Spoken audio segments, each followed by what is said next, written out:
The Aba Women riots, a true story of colonialism in eastern Nigeria, or you call it the Women's War of 1929. In 1929, a powerful resistance movement erupted in eastern Nigeria known as the Women or Aba Women riots. It was one of the first major uprisings against British colonial rule in Africa, led by thousands of Igbo women under British indirect rule. Local governance was carried out through appointed male warrant chiefs, replacing traditional system where women had influential role. These new chiefs were corrupt, not only corrupt, and the colonial governance imposed taxes and policies that disrupted the local economic and social balance, especially for women. Why not, guys? Why won't they protest? Why won't they fight? Tension escalated when rumors spread that the British intended to impose direct taxation on women who were already burdened by market fees, forced labor, and economic hardship. In a society where women traditionally played significant political and economical role, this was unacceptable.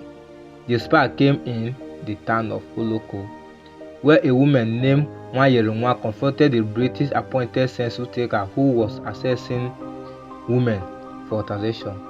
Her resistance quickly gained momentum. Within weeks, over 10,000 women from across the eastern region, including Owerri, Aba, and Umuahia, mobilized themselves. They used traditional methods of protest such as sitting on a man, a form of public shaming that involved singing, dancing, and occupying government buildings. The women demanded the removal of the warrant chiefs, the end of taxation, and a return to traditional leadership structure that respected their role. The British colonial authorities were unprepared for the scale and organization of the uprising. In response, they sent in armed troops. The protest turned deadly when colonial police opened fire on unarmed women in several towns. At least 50 women were killed, and many more were injured or arrested. Despite the violence, that protest led to the significant change. Taxation plans for women were dropped, some warrant chiefs were removed, and the colonial government was forced to reassess its policies. The Women's War of 1929 stands as a landmark in Nigeria's colonial history.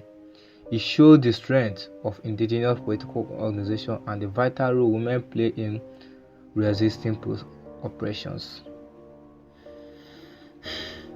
More than just a riot, it was a coordinated act of defiance against colonial injustice and gender marginalization and economical exploitation. It remained a symbol of courage and the ongoing struggle for justice in the face of foreign domination. I don't know how a lot of us here in Africa still consider the West as your friends. Just imagine giving an order that peaceful protesters should be shot. Where it happened in 2020 in Lekki, where peaceful protesters were being shot. A lot died, a lot was imprisoned, a lot got injured. It happened here in Abraka again. Abraka here in Delta State, where peaceful protesters were being shot by uniformed men just because they were demanding that the government should take action because herdsmen are killing them in their farms. They don't longer go to farm because of fear of being killed. A lot has happened. The West has brought pain to my father's land. Wake up. We can do better,